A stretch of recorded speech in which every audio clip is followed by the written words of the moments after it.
Yaorana et Maëva, bienvenue sur ma chaîne, j'espère que vous allez bien.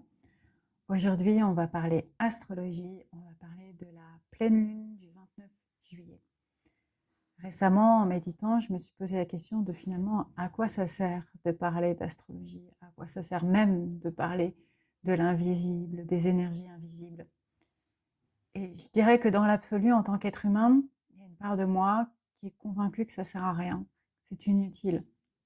Ça va pas forcément m'aider à payer mes factures, ça va même pas forcément me faire me sentir mieux quand je traverse des épreuves, ça va pas forcément m'aider à me sentir plus authentique dans mes relations. Je trouve que sur le plan humain, c'est assez intangible de parler des énergies invisibles. Ça a un côté complètement décorrélé de tout ce qui est relié à l'argent, au statut, au travail, à la maison. Je dirais pas au chat, parce que pour le coup, je suis assez certaine que ça me permet de me relier à mon chat. Mais voilà, j'avais vraiment cette grande mise en doute. Et je trouve que cette pleine lune continue de nous poser la question de la foi et continue de nous poser la question de qu'est-ce que c'est porter un projet pour la communauté. Maintenant, c'est une pleine lune qui est difficile et c'est peut-être là où il y a une réponse à ma question. À quoi ça sert de parler des énergies? À quoi ça sert d'avoir conscience qu'il y a des astres qui ont une influence sur nous? C'est complètement décorrélé de la société, on va dire, humaine, telle qu'elle fonctionne, telle qu'on pense qu'elle fonctionne, avec des mécanismes expliqués, explicables, avec des attendus, avec des choses qui nous nourrissent au quotidien, que ce soit notre travail, notre salaire, notre nourriture, nos liens. Elle va participer en fait à ce supplément de conscience, ce supplément d'âme, je dirais ce supplément de sens et d'existence. Et c'est vrai que cette pleine lune, elle continue en fait un processus de transformation très très fort qui nous demande d'avancer dans cette conscience, dans des niveaux de conscience qui sont difficiles à quantifier, à prouver, mais dont on sait qu'ils sont là. Et c'est vraiment fort parce que ça continue la grande transformation que l'on vit surtout. Alors 2020, le Covid, 2022, premier cycle de l'astrologie chinoise avec le raz de métal qui relance en fait une énergie très forte de nouveau monde et qu'on nous a annoncé depuis 20 ans avec 1999, 2000, la fin du monde, 2002, 2012, 2014, 2016, une accélération de la thématique de fin du monde. Très sincèrement, depuis quelques jours, je suis très très reliée à tout ce qui est apocalyptique. Et pour moi, la première véritablement conscience et conscientisation de cette fin du monde, c'est ce qui a lieu le 11 septembre 2001. Donc j'ai eu un gros coup de fatigue car j'étais très très reliée aux personnes qui ont subi ce drame, donc les personnes qui ont été alors à la fois les victimes qui sont décédées dans les tours et les accidents qu'il y a eu lieu, donc il y a eu 2 autres avions, c'est moins connu, au Pentagone, et un 5e avion qui a évité une autre catastrophe kamikaze, mais aussi toutes les victimes qui ont dû vivre avec cette et qui vivent toujours aujourd'hui avec cette tragédie en elles, et le fait que on change de monde à ce moment-là. Et quelques temps après, le président Bush, alors on peut dire ce que l'on veut des États-Unis, néanmoins influence un ordre mondial très fort en nous disant qu'il y a un axe du bien, un axe du mal. Et l'axe du mal est représenté en filigrane par un rapport à la religion, un rapport à qu'est-ce que c'est croire aujourd'hui dans notre société. Et clairement, le fait que ces attentats soient revendiqués par Al-Qaïda, et donc par une origine et une certaine vision de la religion musulmane, va continuer en fait une séparation qui est terrible sur la manière d'envisager la foi. Et tous ces discours de fin du monde nous posent la question de la foi. Quelle est la foi? Qu'est-ce qui nous porte aujourd'hui? Quelle religion va nous permettre de nous élever, de nous relier entre communautés. Et cette pleine lune, en fait, elle continue ce processus. Pourquoi je vous parle de tout ce passé avant de vous parler de la pleine lune? Pour comprendre qu'on est vraiment dans un processus on a cassé énormément de structures en 20 ans, 30 ans, depuis le deuxième millénaire. Il faut comprendre aussi qu'on a changé de série numérologique. On est passé de 1000 ans à 1999 sur une série numérologique ordonnée par le 1. Et là, depuis donc maintenant 26 ans, on est sur une série numérologique qui nous parle du 2. Et du 2, c'est la coupe, c'est le lien, c'est la polarité, mais c'est aussi du coup la bipolarité, le déséquilibre. Et donc depuis 1999-2000 jusqu'à aujourd'hui, on a cassé les énergies des années 1000 à 1999 pour proposer quelque chose de nouveau. Sachant que je trouve qu'il y a une vraie cohérence numérologique, mais aussi énergétique, entre moins 29. Alors pourquoi moins 29? Parce qu'en fait, certains estiment que c'est une année d'éclipse solaire très importante, que ce serait potentiellement la date de naissance du Christ, si ce n'est pas 0, ou en tout cas quand Denis Lepierre, je ne sais toujours jamais son nom de famille, établit la chronologie, il le fait en 300 et quelques, ce serait ça, le point de repère. Qu'est-ce qu'on nous dit sur la ronde des équinoxes? C'est que ça dure 2100, alors 2072 ans à 2240 ans à peu près. Donc on est dans ce changement énergétique. Et l'année 2000 jusqu'à peut-être 2300 va nous faire changer d'énergie. Voilà pourquoi on en parle autant de l'ère du Verseau. Et en fait, ce qu'il faut comprendre, c'est que nous, on vit donc depuis 99-2000 le changement numérologique, cette notion d'apocalypse, cette fin, ce rideau énergétique qui prend véritable naissance en 2020-2022 avec l'année Covid, j'aurais envie de dire, mais qui est en fait, en termes de symbolique, l'année pas du singe de métal, l'année du singe de bois va être très importante. L'année du rat de métal, qui est le premier cycle chinois. Ça qu'il faut vraiment comprendre, c'est hyper important. C'est aussi l'année du corbeau pour les Chinois. C'est-à-dire que c'est une symbolique du corbeau et du rat en même temps. Ça veut dire qu'on fait naître et on fait résurrectionner, entre guillemets, revivre un masculin sacré. Et ensuite, à partir de là, donc dans un mouchoir de poche, les 3 majeurs changent de maison. Vous me connaissez sur cette chaîne, si vous m'écoutez, vous savez que j'en parle beaucoup. J'estime que j'ai fait une erreur, c'est de ne pas en avoir assez parlé entre 2000, surtout 24 et 2026, voire 2023 et 2026, surtout que moi, en 2022-2023, je fais un calendrier énergétique où je vais référencer toutes les lunes, nouvelles lunes, pleines lunes, pour toutes les calculer, pour toutes les comprendre au niveau énergétique, les donner à mes abonnés dans un calendrier de 10 ans et arrêter d'en parler. Sauf qu'aujourd'hui, j'ai compris mon erreur. Il est important de répéter le message. Et c'est vraiment essentiel de comprendre que oui, on est dans une nouvelle ère. Alors, sauf que nous, en tant qu'humains, on se dit la nouvelle ère, c'est tous les ans. C'est un cycle de 365. Je dirais même, à l'échelle d'un être humain, tous les jours, c'est une nouvelle ère. Tous les jours, ça dépend de la structure dans laquelle je vis. Mais si j'ai une structure, on va dire, plus diluée, me lever va être chaque jour un nouveau jour. Si je vis sans routine, un travail, une famille, une maison, quelque chose de stable, on va dire, hein. Je le dis avec beaucoup de respect, mais clairement, vous entendez que je ne suis pas là-dedans. Je ne vis pas, moi, dans cette routine-là. Alors, j'ai une routine, ça c'est sûr, très importante pour structurer mes énergies, avec des gestes le matin qui sont de l'ordre de ma routine. Par contre, mes journées sont toujours différentes. Et c'est dur, parce que c'est une manière de se dire chaque jour, je suis dans le renouvellement. Et c'est mon message. Certains d'entre vous vont être dans le renouvellement chaque jour, chaque heure.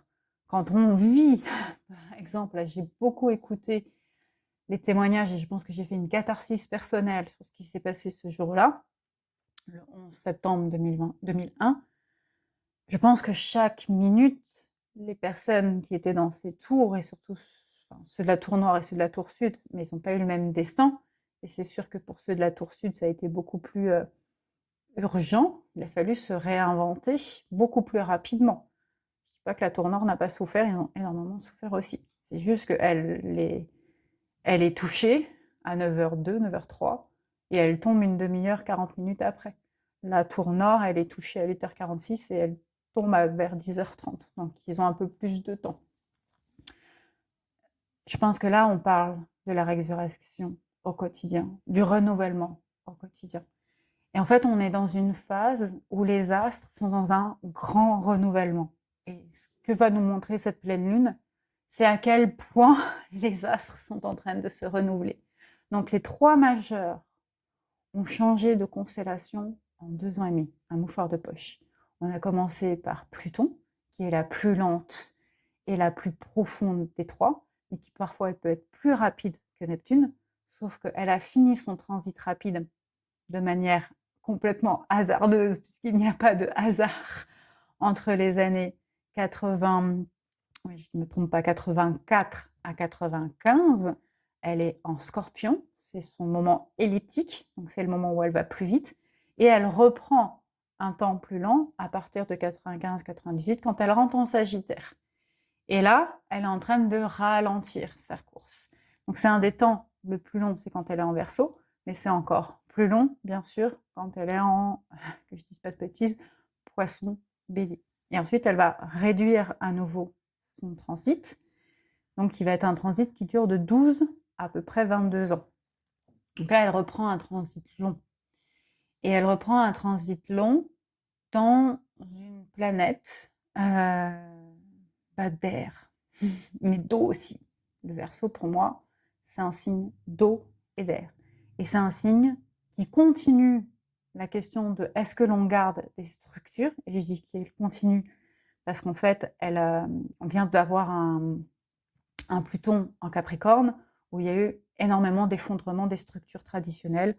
Alors pareil, on pourrait faire miroir avec les années 60-68 où il y a eu cet effondrement et remise en question d'énormément de traditions. De toutes les façons, cette fin d'ère, si on est dans la fin d'ère du Poisson, je trouve qu'on est beaucoup dans l'illusion et dans le questionnement des traditions, parce que l'on sait qu'on va rejoindre en fait une constellation qui est celle du Verseau et qui nous parle de communauté, de vision, d'innovation, d'hybridité aussi, de lucidité et de mise au service d'une certaine manière, même si le Verseau peut être assez égoïste, entre guillemets, s'il est mal aspecté, mais aussi parce qu'il a le devoir de porter son individuation en complémentarité avec le lion. Bon, je me suis écartée, pardon. Tout ça pour dire qu'on vient d'avoir un Pluton qui rentre en Verseau, juste après.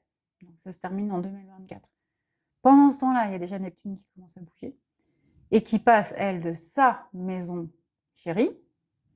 Donc elle est chez elle est chez le Poisson, tout va bien. Donc c'est bien pour tout ce qui est drogue, addiction, illusion, mais aussi acquisition de l'amour inconditionnel et qu'est-ce que c'est la foi. Jusqu'à pour rentrer dans la maison de l'identité, de l'incarnation, du feu humain, du feu de Prométhée. Donc elle est un peu perturbée, et, comme on dit, elle est en chute. Ça veut dire que Neptune rentre à l'intérieur d'elle et qu'elle se pose des questions après avoir été hyper ouverte, hyper rayonnante, hyper bien. C'est pas qu'elle est pas bien, c'est juste que là, elle était comme ça, ouverte, et là, elle se dit, je reviens à l'intérieur. Uranus, qui était en Taureau, donc le maître du temps, mais qui est le maître du temps, le chronomètre du temps, éloigné. Il n'est pas humain, Uranus. C'est le grand-père des chronos, du temps. Il est, entre guillemets, le grand-père de Saturne, qui, lui, est le chronomètre humain, qui sait l'humain. Lui, il ne le connaît pas, Uranus. Donc, il a des idées, pouf, ça sort, ça fait surprise, peu importe les conséquences pour l'être humain. Eh bien, il vient d'arriver en Gémeaux. Alors, il est content, parce qu'il est quand même copain avec les éléments air, qu'il n'était pas hyper à l'aise dans le taureau, mais en même temps, il était bien content aussi, je pense, d'y être dans le taureau, tout simplement parce qu'il pouvait faire pas mal de surprises. C'est quand même un coquin pour moi, Uranus. C'est un petit diable, mais avec la sagesse, vous savez, de Dumbledore. C'est un peu ça, comme image. Et du coup, tu vois, ok, je peux faire quelques surprises aux êtres humains. Alors, j'ai eu quelques tours. Le Covid, c'était sympa. La crise économique, c'est sympa. Là, je vais faire des surprises, mais au niveau de leur double, de leur ombre, de leur miroir, mais aussi de leur capacité à innover en matière de communication. Juste avant d'arriver en Gémeaux, on a l'IA, qui en fait est là depuis les années 40, 50, 60. Hein. Bon, ça fait longtemps qu'on la connaît, l'IA. C'est juste que là, elle est diffusée à l'échelle grandeur nature et à une vitesse de destruction qui est juste phénoménale. On est en train de, quand même de détruire énormément de choses avec ça. Que ce soit nos neurones, la nature, le vivant. Donc ces trois majeurs ont toutes terminé ce changement le 27 avril 2026. 27 avril 2026. C'était 2 mois. Il faut comprendre donc que à partir du 27 avril 2026, les lunes qui ont lieu sont des messages forts pour la conscience à venir. J'arrête pas de répéter, je suis désolée pour ceux qui me l'entendent, qui vont me dire elle radote, mais c'est important de dire on redéfinit les valeurs du collectif en ce moment. Pour la première fois depuis 20 ans, on revoit le futur. Il faut comprendre que jusqu'en 2020, je reviens sur cette transition forte 2022, on était dans le passé. On était dans la compréhension du passé. On était encore dans l'élan du passé. Et on avait des visions hyper court-termistes de notre temps futur. On était assez égoïste dans nos manières de voir le futur. Je ne dis pas qu'on est guéri. Je pense qu'on est encore très égoïste dans notre manière de voir le futur. Mais justement, on a un petit diablotin qui est arrivé qui s'appelle l'IA. Et l'IA, c'est quoi une de ses grandes capacités? C'est qu'elle est prédictive. Donc c'est fou que ce truc, ce que j'appelle ce truc, ce machin, comme Claude Lévi-Strauss, arrive à ce moment-là, à grande échelle dans notre humanité, pour nous parler du prédictif, alors qu'on avait un peu mis ça de côté. On resserre chaque année Nostradamus. Faut comprendre que le médium, le voyant, le clairvoyant, il voit le futur. Je sais ce qui peut se passer dans le futur. Là, la dernière, je peux comprendre ce qui va se passer. Je ne vais pas savoir en précision. Covid, mes amis m'ont toujours dit, c'est fou, tu avais dit qu'il y aura une déstabilisation économique avec des problèmes de santé à grande échelle entre février et mars, avec quelque chose qui commencera en novembre. Je n'avais pas compris que ce serait ça, jamais. Là, pour la Coupe du Monde, comme c'est un moment collectif d'endormissement très fort, et vu comment ça s'est passé en termes d'arbitrage, d'attitude des joueurs, d'attitude des équipes, bon, bref. Et qu'est-ce qu'on me dit? Lyon, ouais, c'est ça, Lyon 14. Léon 14, regarde où est-ce qu'il est en ce moment, où est-ce qu'il était en Espagne.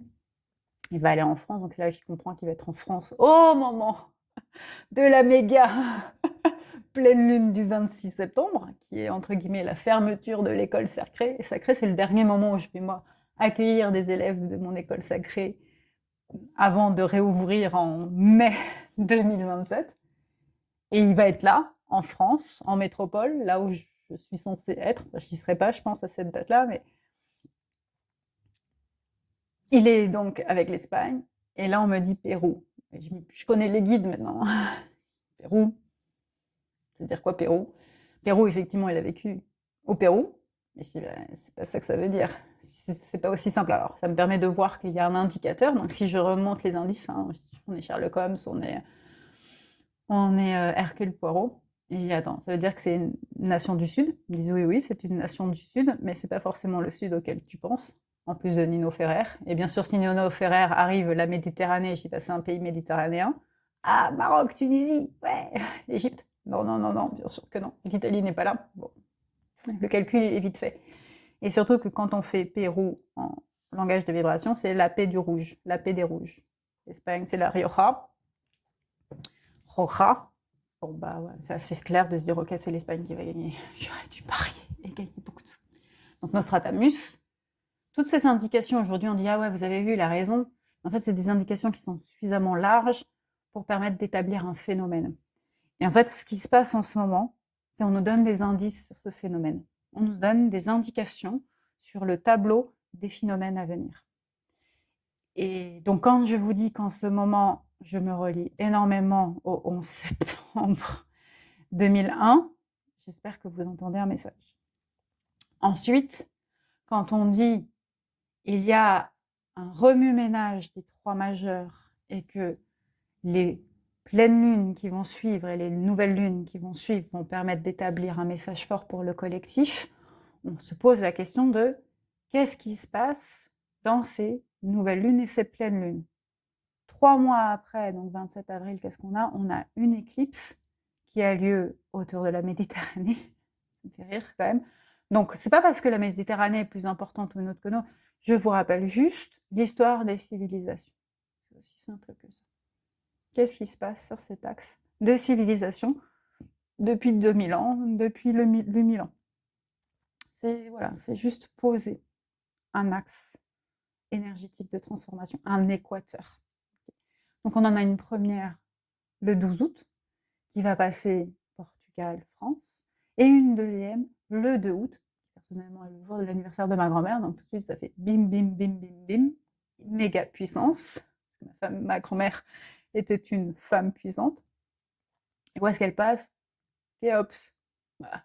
Donc on revient en... Alors moi je dis toujours moins 14 000, parce que pour moi c'est le message que je reçois, mais si je calcule le processus, la procession des équinoxes, c'est plutôt moins 8 000, l'ère du lion. Bon.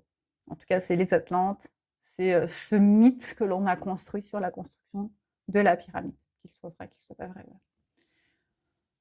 On a donc un message très fort sur, pendant cette année d'éclipse, 2026-2027, il va y avoir des actes politiques importants pour la société. Bien sûr, on se doute bien qu'il y a toujours des actes politiques importants pour la société, puisque c'est l'histoire de l'humanité. On a 200 et quelques pays sur Terre. Il y a du monde. C'est facile à dire.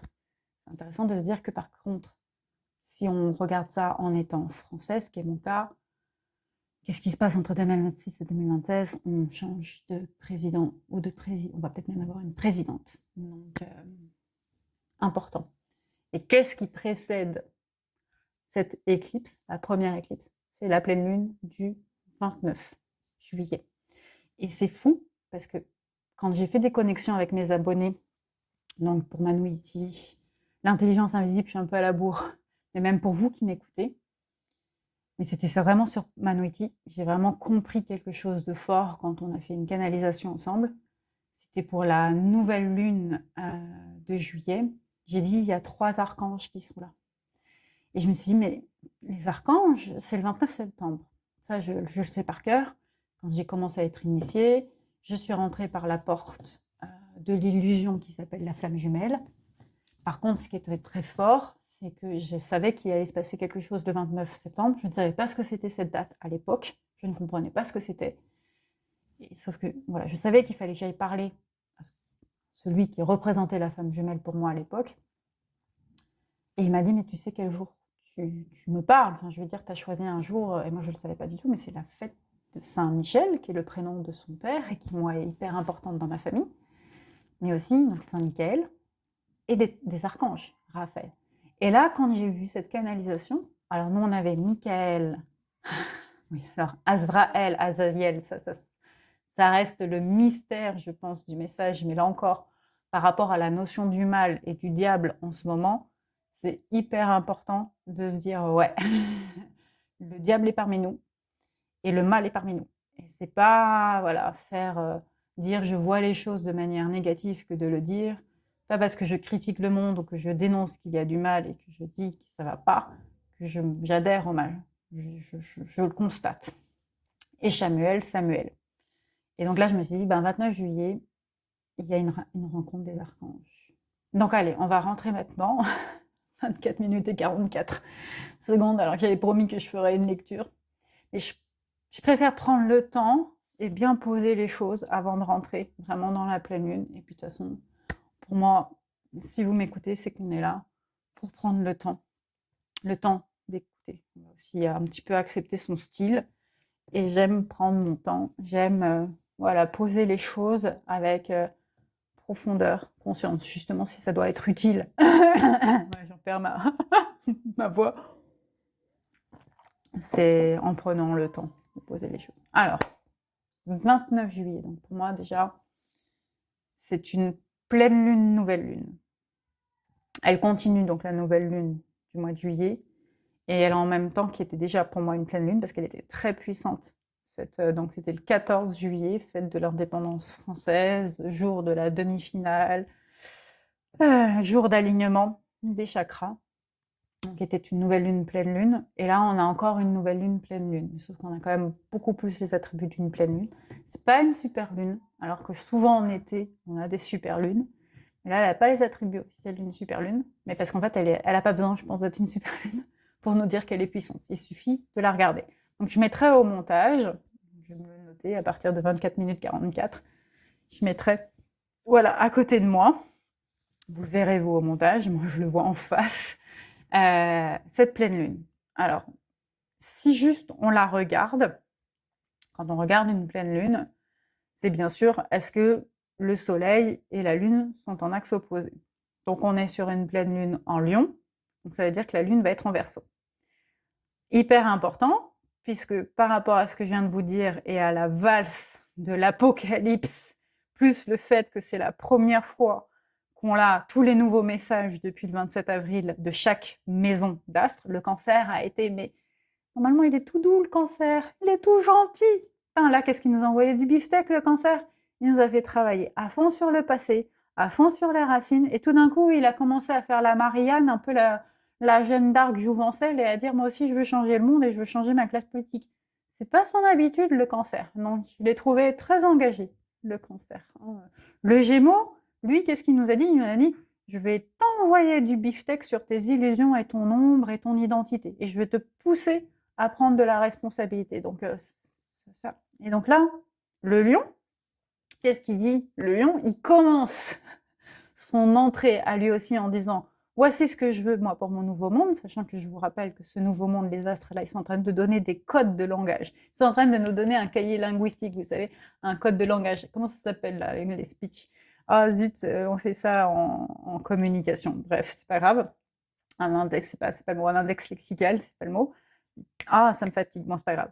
On lâche. Ils sont en train de nous donner voilà, éléments de langage. En fait, pour moi, on est vraiment sur une énergie de 70 ans. Enfin, voilà, ils sont en train de poser des bases très, très fortes en ce moment, les astres. Et en fait, le lion est en train de dire, voilà, je vais vous faire revoir tout ce que c'est le rapport à l'abondance, alors que normalement, lion, c'est pas son job. C'est Jupiter qui fait ça. Donc, c'est Sagittaire qui nous pose la question de rapport à l'abondance. Enfin, voilà. Mais sauf que là, lion, c'est un peu comme tout d'un coup Cancer qui se dit, moi, je veux être engagé politique. C'est pas son job. Il y a un décalage, il y a un boudi-boulga dans les astres, mais parce qu'en fait, chacun, faut pas oublier que les astres changent de maison tout le temps, et donc du coup, ils changent aussi leur personnalité. Vous savez, beaucoup me disent ouais, pourquoi l'astrologie ça marche pas? Ça me fait penser à un monsieur au Chili, il m'a dit moi je crois pas à l'astrologie parce que j'ai 3 jumeaux, donc trois garçons qui sont nés le même jour. Alors ils ont des décalages parce que c'est une naissance naturelle, donc il y a quand même des décalages en minutes, ce qui est déjà important à dire.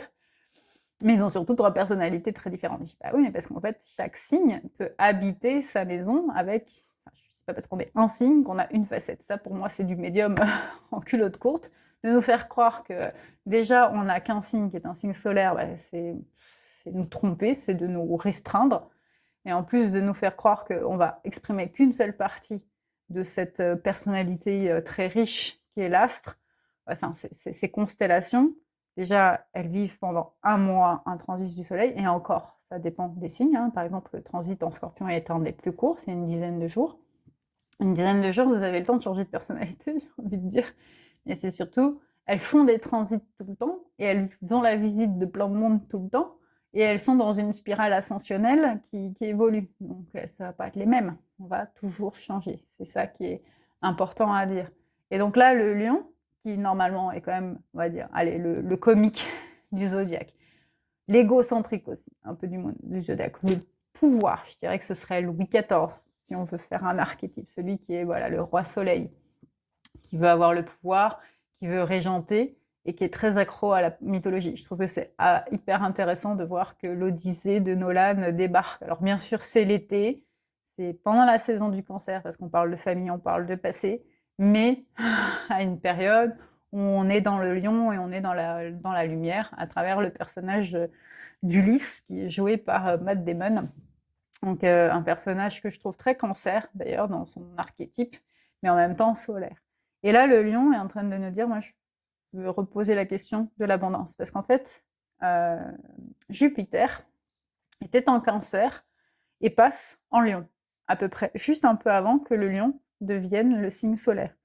Donc on a vraiment un lion qui, lui, nous dit, moi, en ce moment, je vais vous poser la question alors, de la vision du futur et aussi de qu'est-ce que c'est l'abondance sur Terre.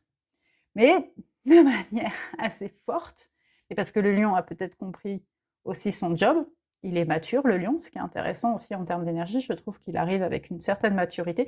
Je ne dis pas que le lion, c'est pas un signe mature, c'est un signe curieux, c'est un signe qui se remet en question, c'est un signe qui peut être très innocent, mais au bon sens du terme. Donc parfois manquer de la maturité parce qu'il va être, entre guillemets, tout ce qui brille. Et donc tout ce qui brille, avant qu'il comprenne que tout ce qui brille, c'est pas forcément brillant, pas forcément bon, il va avoir besoin d'acquérir des choses. C'est un petit peu ça, je dirais, le lion. Mais en fait, là, le lion, il donne un relais très vite, très, très fort à son counterpart, à son copain, qui est un peu aussi son complément, mais du coup aussi son travail. C'est lui qui le fait le travailler plus dans les astres, le Verseau. Les axes, très important de comprendre en astrologie que les astres, c'est notre évolution. Et donc, qu'est-ce qui se passe en ce moment qui est aussi très fort sur le pouvoir du Verseau, qui vient de récupérer donc la planète la plus puissante du zodiaque à mes yeux, puisque c'est Pluton. Et pourquoi j'estime que c'est la plus puissante? Parce qu'en fait, elle nous fait travailler les couloirs d'Hadès, elle nous fait traverser les couloirs d'Hadès, donc elle nous fait rentrer dans l'ombre, au sens le mal, le diable, pour aller purger et purifier notre inconscient, bien sûr, mais aussi nos propres démons. Et ça va être d'autant plus important pour cette pleine lune, parce qu'en fait, c'est vraiment être capable de, à travers cette ombre, et là, ça va être à la fois mon inconscient, mes démons, mon rapport au mal, comment je retrouve le chemin de la lumière, puisque à la fin de la nuit, Hadès, il revient au soleil. Il quitte les écuries d'Augias, si on reprend une autre mythologie. Et en fait, là, qu'est-ce que nous dit cette pleine lune par rapport au lion qui donne donc un relais très vite? Il reste entre guillemets 8 jours, sachant qu'en fait, dès le 19, on a des énergies de pleine lune. Donc en fait, il est, je trouve, très effacé, en tout cas très en retrait en termes d'énergie, le lion, ce début de règne, et parce qu'en fait, il a compris que le règne, c'est celui du Verseau. Et que son objectif au lion, c'est d'aller vers le Verseau. En fait, quand on est en axe, un de nos objectifs, c'est d'aller dans le signe complémentaire à nous. Je suis bélier, je vais vers la balance. Je suis taureau, je vais vers le scorpion. Je suis gémeaux, je vais vers le sagittaire. Je suis cancer, je vais vers le capricorne. Je vais y arriver, lion, je vais aller chez le Verseau. Et je suis vierge, je vais chez le poisson. Je suis balance. En fait, c'est un mouvement inverse. Je suis balance, je vais retourner au bélier, donc je vais apprendre une forme d'introspection, alors que je suis un signe extérieur. C'est ça qui est beau en fait. Je suis scorpion, taureau, sagittaire, gémeaux, capricorne, cancer, verseau, lion, poisson, vierge.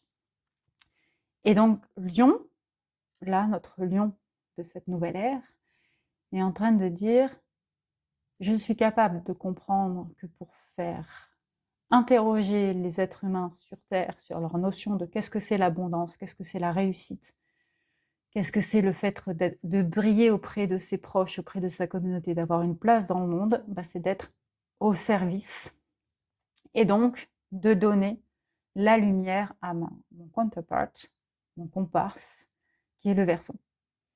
Donc on a un très fort alignement du lion pour aller vers le Verseau. Maintenant, de manière très simple, si on regarde encore cette... vous verrez pas ma main parce que je pense qu'elle sera... Voilà. Qu'est-ce qui me permet de dire ça? Tout ce que je viens de vous dire, comment je peux le lire? Où est-ce qu'il est le soleil? Le soleil, il est en conjonction avec le 4 turquoise, qui est le Jupiter. Donc déjà, premier élément de hyper puissance de cette pleine lune, c'est qu'on a le soleil et Jupiter qui sont en mariage. Il n'y a pas d'autre manière de le dire. En conjonction. Vous vous rendez compte du truc? C'est-à-dire le soleil, c'est l'étoile, 99,9% de notre énergie, la taille de cette étoile, au centre du système solaire, qu'on a appelé système solaire, au centre de notre vie de terrien, même si on n'a pas cru ça depuis. C'est très nouveau comme conscience. Ça fait 600 ans hein, que l'on sait que c'est lui qui gère tout. Donc on n'est plus au centre. On commence à comprendre qu'on n'est plus au centre. Ce qui est intéressant sur tout ce que je viens de vous dire par rapport au lion. Il a compris qu'il n'est plus le centre. Même s'il est le soleil, il n'est plus le centre, puisque lui, il est sur Terre. Et il vient vivre cette épopée depuis sa position de sur Terre. Donc on a une conscience qui a changé dans l'humanité depuis 600 ans, Galilée, hein, d'un soleil qui ordonne les énergies. Donc, méga puissance. Et donc le lion qui regarde de ça. Et hop, le sphinx, qui n'a pas de nez. J'en ai parlé. Il s'allie à qui? Jupiter. L'autre grosse méga planète de notre autre côté. Droite, gauche, droite. Hyper importante, Jupiter. Juste après les astéroïdes. Une voie où il y a plein de débris, mais aussi une grosse séparation. Donc entre les planètes courtes, Mercure, Vénus, la Terre, le centre, la Lune, qu'on ne veut jamais habiliter dans son pouvoir, mais qui est forcément très puissante, Mars, Schlack, gros vortex de séparation, Jupiter, méga puissante. Les deux, signes de feu.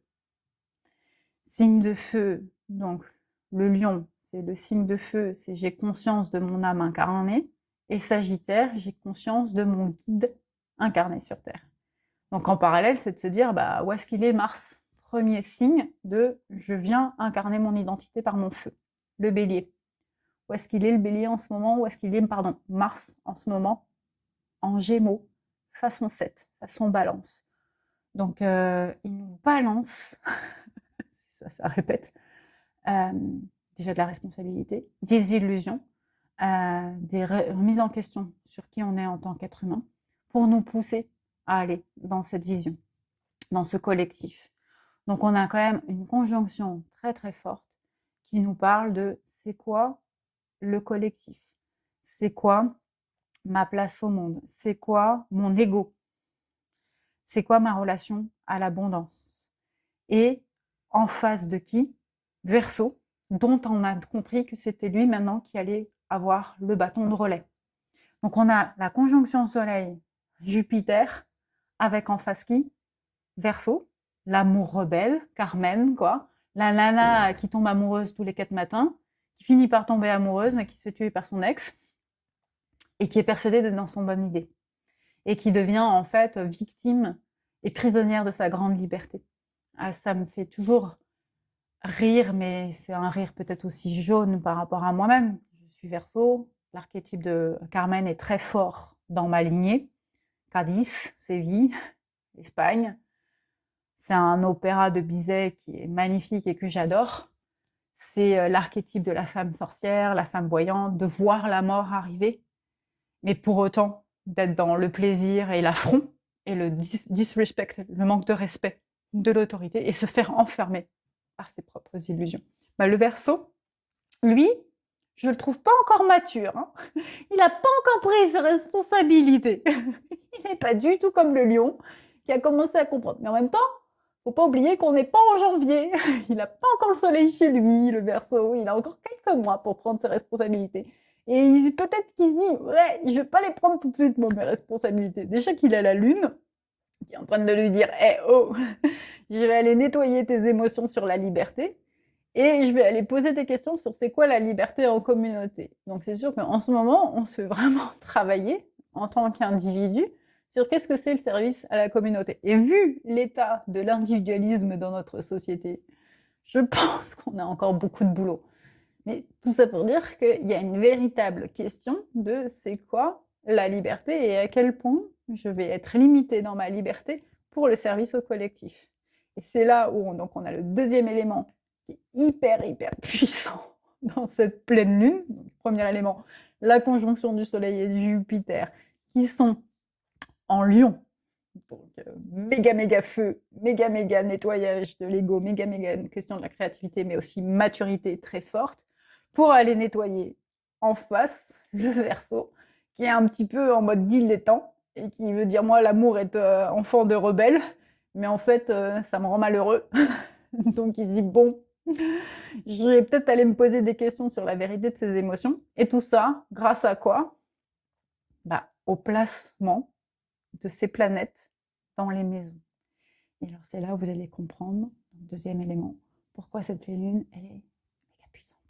Pourquoi elle est méga puissante? Parce que tout ceci, attention, hein, écoutez bien, le Soleil et Jupiter sont en maison 8. Juste à côté, je vous l'accorde, de la maison 9. Et donc, en face, la Lune, Pluton et Junon, le mariage, sont en maison 2. Maison 2, c'est le Taureau. Il vient de donner Uranus aux Gémeaux. Il est en train de dire plaisir, désir. Je vais un peu te... Le Taureau est peut-être un peu manipulateur, un peu je vais te faire un peu travailler là-dessus, tu sais, sur tes contingences matérielles et toutes tes illusions de croyances. Et en face, il y a qui? Celui que généralement on n'aime pas. De toute façon, je dis toujours qu'en général, il y a quand même 2 signes qui sont pas très chanceux dans ce d'histoire de roue astrale. Et c'est pas pour faire ma Calimero, mais c'est une réalité d'observation. C'est le Scorpion et le Verseau. Capricorne peut-être derrière, et puis Poisson aussi en termes d'incompris. Mais tout ça pour dire que méga Soleil, méga Jupiter, ils sont où? Chez le Scorpion.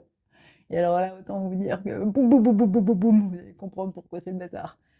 Parce que Scorpion, c'est un peu comme Verseau. C'est pour ça qu'il dit que c'est pas de signe très drôle. Verseau, c'est un signe d'air, mais il verse de l'eau, et puis on le représente par une meuf, je vais dire, alors que c'est un signe masculin.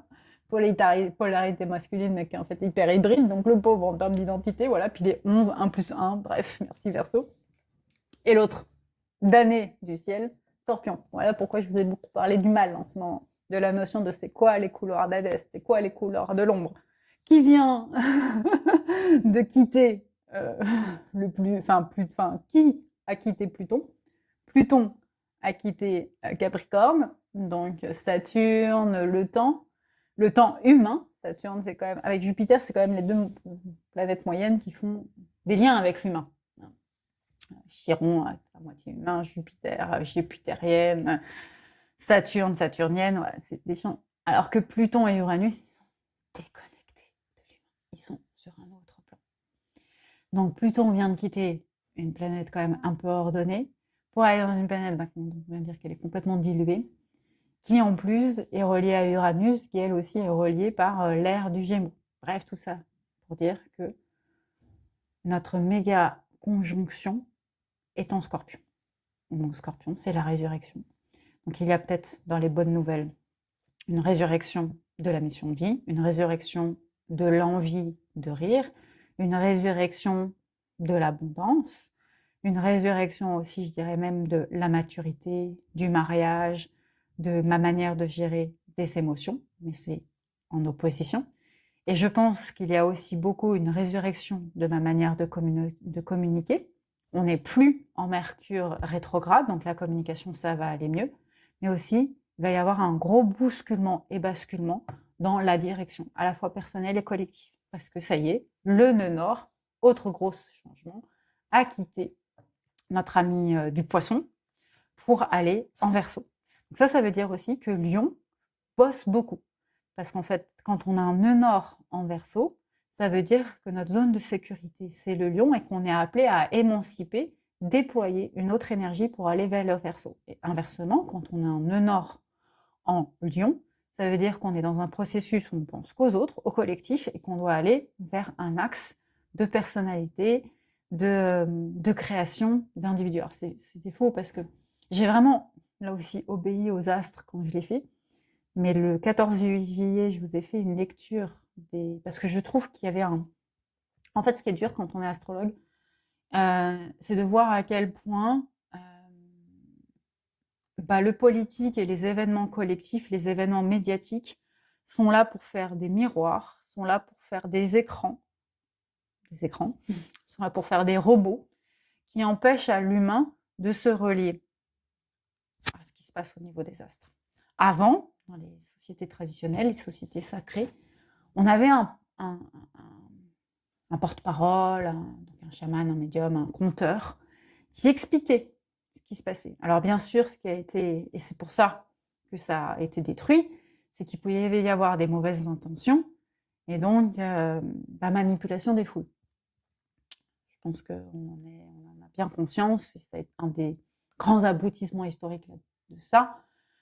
Et je crois qu'on y est quand même encore vachement, on n'a pas encore appris la leçon. C'est quand même, je dis toujours Tchaikovsky, le viol des foules, mais c'est aussi toute la littérature des penseurs de la communication depuis Hitler. Voilà, je pense qu'il n'y a pas de secret dans tout ce qu'on a vécu pendant surtout la première, deuxième guerre mondiale. Mais j'hésite en vous disant parce que j'avais vraiment cette réflexion récemment en me disant c'est peut-être qu'on n'a plus une idéologie écrite dans un bouquin comme Mein Kampf, mais finalement l'idéologie qui aujourd'hui s'impose sous d'autres manières. Moi, ça m'interroge beaucoup sur ma posture dans les réseaux sociaux parce que j'ai décidé de prendre la parole et je me dis que je joue le feu avec le feu, ce qui n'est pas très très bon. Mais en même temps, voilà, c'est peut-être aussi apporter de la lumière là où il y a de l'ombre. Je ne sais pas, je me pose toujours la question. C'est l'idéologie justement des réseaux sociaux, du sport, des stars, des médias, qui obstruent. C'est vraiment dur de voir à quel point je sais pas moi, le calendrier de la Coupe du Monde de la FIFA, pour moi, il n'a pas été posé par hasard. Ceux qui gagnent, ça ne vient pas non plus du hasard.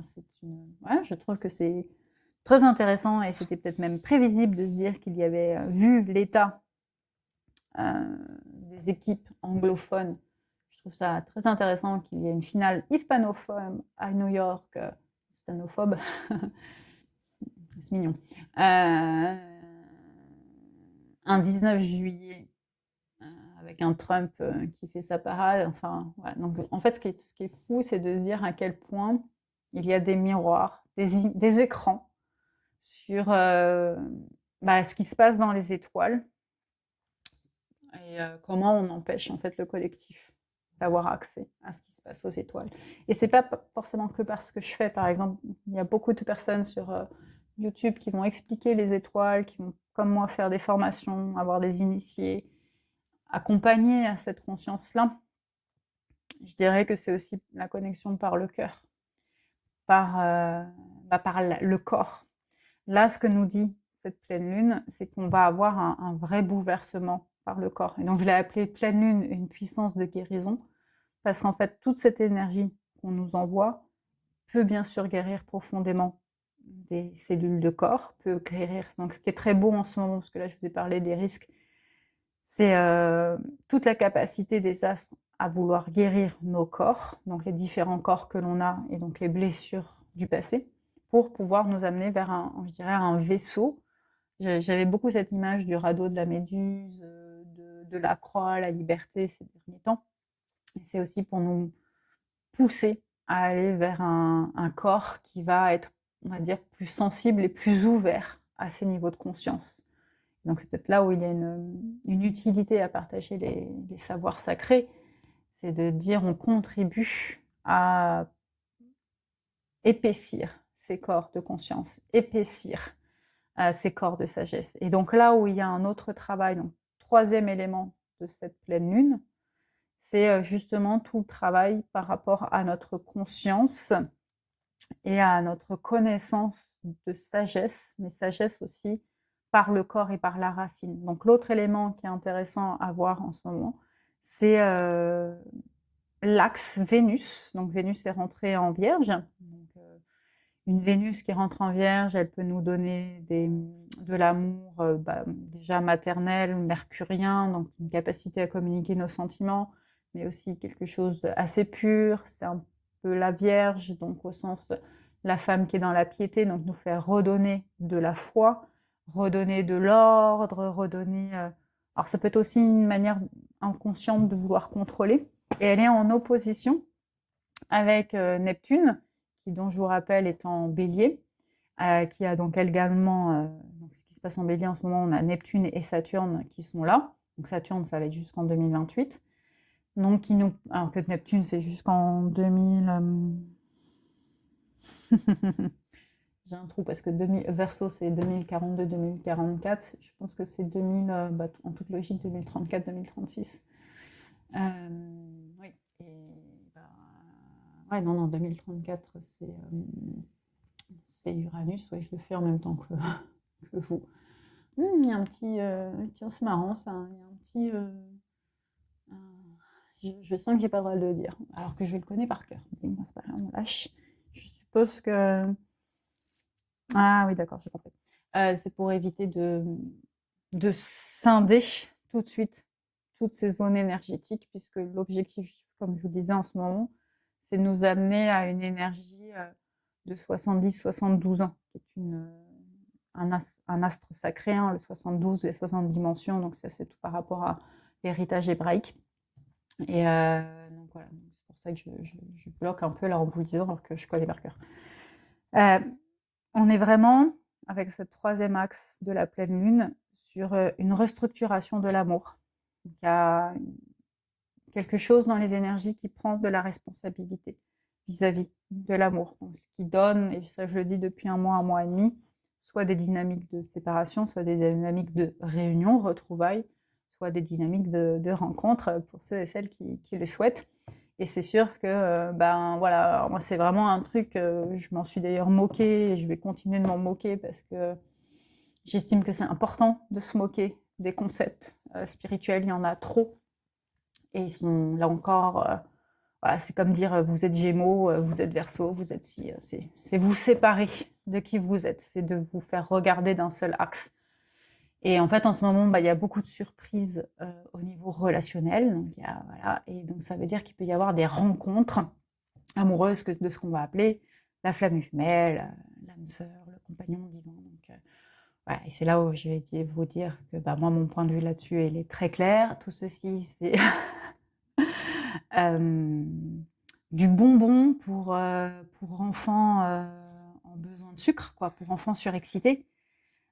C'est le bonbon qu'on trouve vendu maintenant les Médina ou dans les stations de métro, quoi. C'est du déferlement de sucre. C'est de l'ocytocine, c'est du contrôle, c'est de l'alchimie de votre cerveau qui n'est pas bonne. C'est vous déverser un discours qui est hyper limité, hyper limitatif et que je trouve très très dangereux dans la manière dont c'est apporté. Ah, si vous n'êtes pas encore réunis, c'est qu'il se passe ci, ça dans les astres. Ah, si vous n'êtes pas encore réunis, c'est que vous n'êtes pas encore assez parfait, vous êtes encore ci, ça à travailler. Ah, si vous n'êtes pas encore réunis, c'est parce que c'est normal, il est chasseur, vous êtes runner, blablabla, blablabla. C'est une grosse sauce de fourberie. Et ça ne veut pas dire que ça n'existe pas. Ça veut juste dire que la manière humaine de la mener est dans un espoir qui, au niveau humain, est difficilement à cerner. C'est-à-dire qu'il y a des relations donc de flammes jumelles, donc je dirais quelqu'un qui va avoir les mêmes vibrations que vous à un même moment dans votre vie. Il est là pour vous enseigner quelque chose. Maintenant, la relation d'amour, elle est censée être concrète, elle est censée être incarnée et surtout elle est censée être respectueuse. Ce que le discours de flamme jumelle ne propose pas.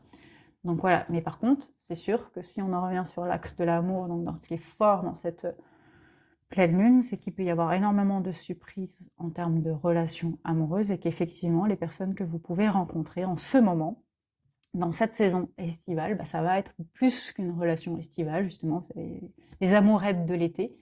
Ça pourrait être une relation qui peut être vraiment un chemin d'évolution, mais je dirais un chemin de compagnonnage, c'est-à-dire d'avoir quelqu'un qui va voilà, vous aimer, vous respecter sur plusieurs années de vie, peut-être pas 70 ans, enfin si vous avez 20 ans, c'est possible, c'est tout ce que je vous souhaite. Moi, ça va pas me concerner, mais en tout cas, pour un bon bout de vie. Donc, c'est aussi ça que nous montrent les astres en ce moment dans notre manière de revoir la relation à l'amour, à l'autre. On est en fait mis face à nos responsabilités et on est aussi mis face à l'intangibilité de la relation, c'est-à-dire d'accepter que les relations peuvent être surprenantes, qu'elles peuvent avoir des effets détonateurs dans notre vie et donc qu'elles peuvent nous amener à des séparations inattendues, comme à des réunions inattendues, comme à des unions inattendues.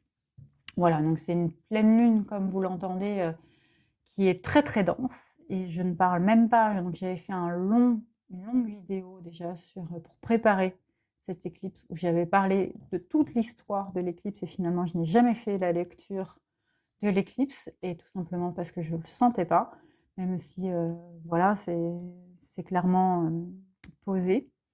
Et je ferai une lecture de l'éclipse, comme on dit, à la bonne heure, ça me fait roter. Là encore, on en revient sur la responsabilité de l'astrologue. Quand j'ai commencé à faire la lecture le 14 juillet pour la Coupe du Monde, je me suis dit, bah, si tu donnes des clés à l'inconscient collectif, tu sais déjà, en fait, tu es déjà en train de dire à l'inconscient collectif que tu sais qui va gagner. Et donc, ça va enlever inconsciemment l'espoir, notamment de la victoire de la France en finale. Et je me suis dit, est-ce que tu le fais, est-ce que tu le fais pas? Bah, j'ai pris la responsabilité de le faire. Non pas qu'il n'y a pas de libre arbitre, il y a un libre arbitre, mais il y a aussi des énergies. Et ces énergies, elles influencent nos corps et elles influencent notre conscience, qu'elle soit individuelle ou collective. Donc on en revient sur ma question initiale, à quoi ça sert tout ça? Bah, c'est de comprendre que oui, il y a des choses écrites dans le ciel et que ces choses écrites dans le ciel sont là pour une bonne raison. Et si on revient sur le poids du politique aujourd'hui, bah que ce politique, alors qu'il y a peut-être un niveau de conscience différent, par exemple qu'un astrologue, un chaman, je pense qu'il a un niveau de conscience assez élevé, surtout s'il se fait conseiller par des astrologues, des chamans, etc.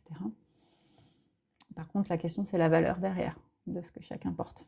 Et j'ai envie de dire, Alhamdoulilah, que Dieu nous entende, mais j'ai vraiment l'impression qu'il y a un message fort en ce moment sur ce politique, de peut-être l'émergence de leaders éclairés pour notre communauté. En tout cas, très sincèrement, c'est tout ce que je peux nous souhaiter. Je ne pense pas que ça sera là tout de suite maintenant, quoique. En tout cas, ce qui est certain, c'est qu'un des messages, alors c'est pas sur cette pleine lune, c'était plutôt sur la nouvelle lune là, du 14 juillet, avec, comme je vous le disais, notre ami Cancer qui devenait un peu porteur de messages porte-drapeau. Voilà, on va avoir des figures politiques qui vont émerger, mais on va devoir attendre un petit peu pour voir qui. Il y en a déjà, surtout si on regarde les femmes à la tête de nos pays aujourd'hui. Parce que pour moi, c'est des révolutions de femmes. La question, c'est est-ce que l'entendement va le permettre? Est-ce que la contemporanéité va le permettre? Et là encore, est-ce que la sphère publique et politique telle qu'elle est pensée aujourd'hui peut le permettre? Mais ouais, je dis toujours, depuis 2020-2022, j'ai retrouvé l'espoir. Sur ce, je vous remercie de m'écouter. Si vous avez fait tout ce chemin avec moi, bah, bravo, félicitations. J'espère que ça peut vous nourrir. Et surtout, si ça vous plaît, bah, pensez à me mettre des commentaires, à liker, à partager. Et puis peut-être à nous rejoindre. Alors l'Emmanuiti, donc c'est vraiment une certification d'accompagnement à la pratique énergétique. Nous rejoindre sur Cercle de Présence, sachant que Cercle de Présence, je pense que mon objectif, c'est de mettre de plus en plus à disposition justement un certain nombre de ces savoirs de manière vraiment hyper accessible. Et puis de suivre la suite des aventures. Sur ce, bonne pleine lune. Pensez à bien vous reposer. Si vous êtes fatigué, c'est normal. En ce moment, ça tire, ça tire, ça tire. Il y a beaucoup d'infos énergétiques qui tombent. Et en même temps, j'ai envie de dire, c'est l'été, donc il faut aussi savoir un petit peu profiter du soleil, justement, et donc se reposer, mais sans prendre de coups de soleil, sauf si c'est un coup d'amour, un coup de je t'aime, évidemment. Je vous dis à bientôt.